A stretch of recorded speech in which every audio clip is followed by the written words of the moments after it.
یہ اپنے مال تم واپس لے جاؤ، اور اب میں ایسے لشکر لے کے حملہ کروں گا جس کے مقابلے میں تم میں طاقت نہیں ہوگی اور تم ذلیل ہو جاؤ گے۔ تو اب اگر یہاں پہ دیکھیں تو جب شرک کی بات آئی تو سلیمان علیہ السلام نے وہ تحفے لینے سے بھی انکار کر دیا۔ اگر ہم نے وہ ارطغرل سیریس دیکھی ہوگی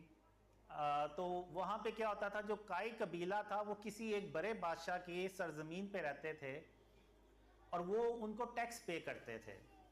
بدلے میں، اور وہ بادشاہ جو تھا اس نے ان کو الاؤ کر دیا کہ ٹھیک ہے آپ یہاں پہ رہ جائیں اور ہمیں سال کا اتنا ٹیکس جو ہے نا وہ آپ نے پے کرنا ہے۔ تو یہاں بھی ملکہ سبا نے ایسا ہی کچھ کرنے کی کوشش کی کہ سلیمان علیہ السلام کو تحفے بھیجے کہ شاید وہ اس کے بدلے میں ہمیں وہاں پہ رہنے دیں اور ہمیں کچھ نہ کہیں، لیکن بات جب شرک کی آئی تو پھر سلیمان علیہ السلام نے تحفے لینے سے انکار کر دیا، اور نہ صرف انکار کیا بلکہ یہ بھی کہا کہ میں ایسے لشکر لے کے حملہ کروں گا کہ جس کے مقابلے میں آپ لوگوں میں طاقت ہی نہیں ہوگی۔ تو اس کے بعد پھر ملکہ سبا کو جب پتہ چلا کہ سلیمان علیہ السلام نے تحفے لینے سے انکار کر دیا ہے تو پھر ملکہ سبا نے پیغام بھیجا کہ وہ خود سلیمان علیہ السلام سے ملنا چاہتی ہیں۔ تو سلیمان علیہ السلام اپنے دربار میں بیٹھے ہوتے ہیں اور کہتے ہیں کہ کیا کوئی تم میں سے ایسا ہے کہ اس سے پہلے کہ ملکہ میرے پاس آئے ملکہ کا تخت میرے پاس لے آئے؟ تو جنات میں سے ایک قوی ہیکل جن اٹھتا ہے اور کہتا ہے کہ آپ اس سے پہلے کہ آپ اپنی سیٹ سے جگہ سے اٹھیں میں اس کو آپ کے پاس حاضر کرتا ہوں اور میں امانت دار بھی ہوں۔ اب ایک شخص، قرآن میں ایک شخص کا ذکر ہے، واللہ علم وہ ایک عام شخص بھی ہو سکتا ہے، کوئی بھی ہو سکتا ہے، تو وہ سلیمان علیہ السلام سے کہتا ہے کہ میں آپ کی آنکھ کے جھپکنے سے پہلے ملکہ کا تخت آپ کے پاس لے آتا ہوں۔ تو سلیمان علیہ السلام نے جب ملکہ کا تخت اپنے سامنے دیکھا تو وہاں پہ سلیمان علیہ السلام نے کہا کہ یہ میرے پروردگار کا فضل ہے کہ مجھے آزمائے کہ میں اللہ کا شکر ادا کرتا ہوں یا کفران نعمت کرتا ہوں، اور جو کوئی اللہ کا شکر ادا کرتا ہے تو اپنی ہی جان کے فائدے کے لیے اللہ کا شکر ادا کرتا ہے، اور جو کوئی ناشکری کرتا ہے تو میرا پروردگار بے نیاز ہے، کرم کرنے والا ہے۔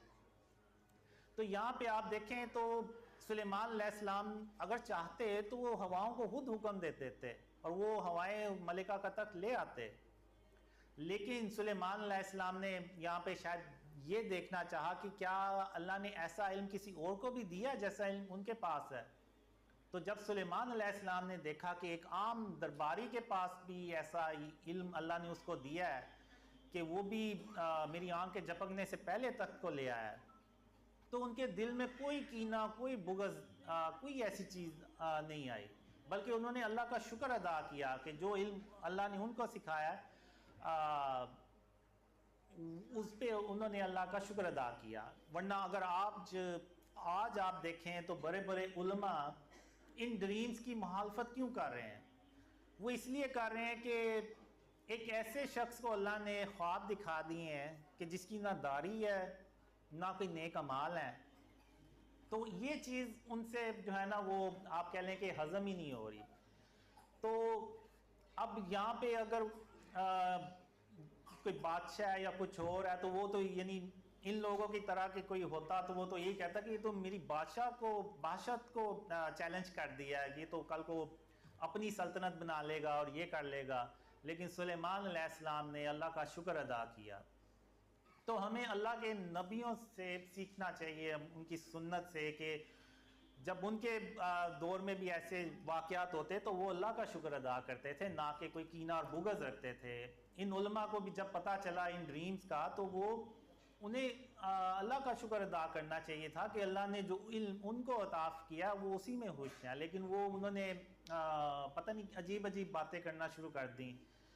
تو بہرحال اب جب ملکہ سبا جو ہیں وہ سلیمان علیہ السلام کے پاس پہنچی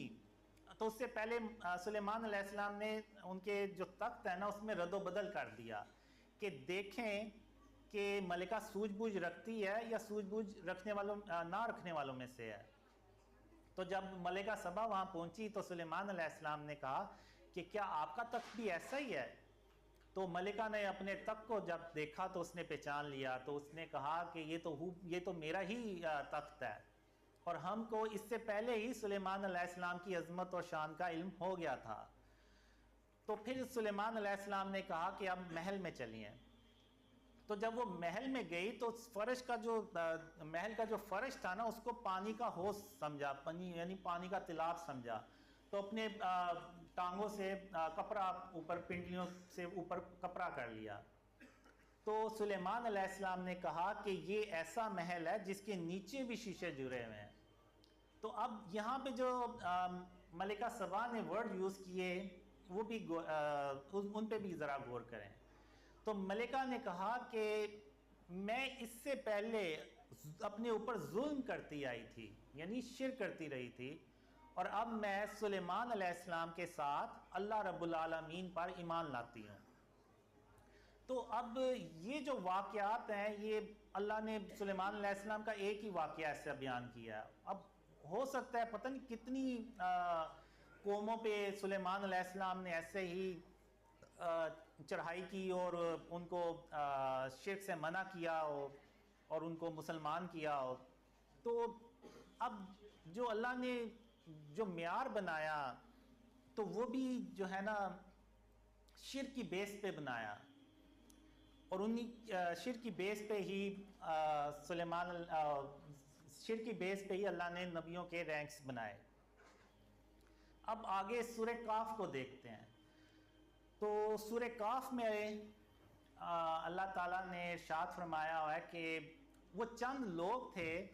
جو ایک ظالم بادشاہ کے آگے کھڑے ہو گئے، اور اس ظالم بادشاہ سے کہا کہ یہ جو تم نے باطل خدا بنائے ہوئے ہیں،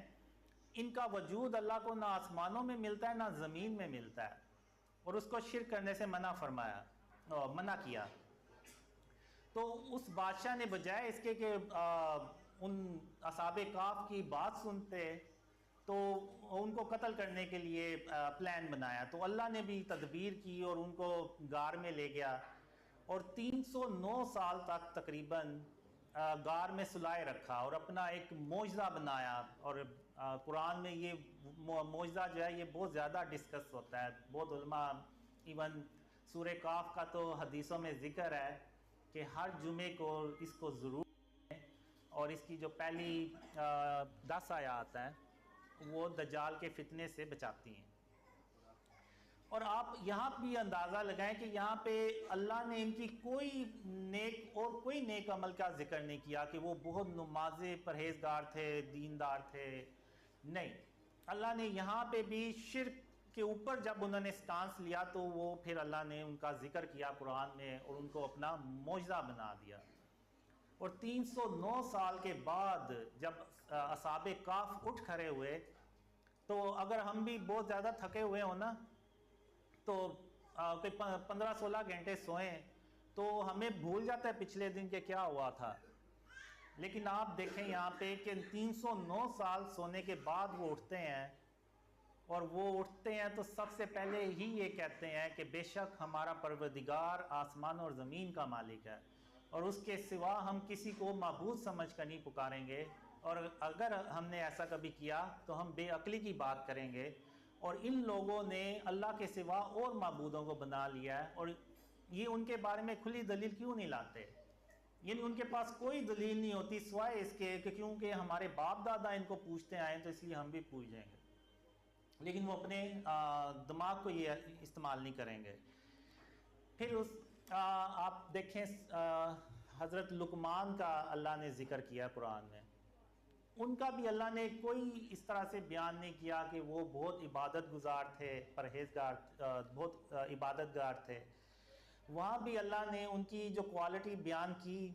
تو وہ یہی بیان کی شرک کے اوپر، اور انہوں نے اپنے بیٹے سے کہا کہ شرک کبھی مت کرنا، شرک تو بہت بڑا ظلم ہے، ان الشرک لظلم عظیم۔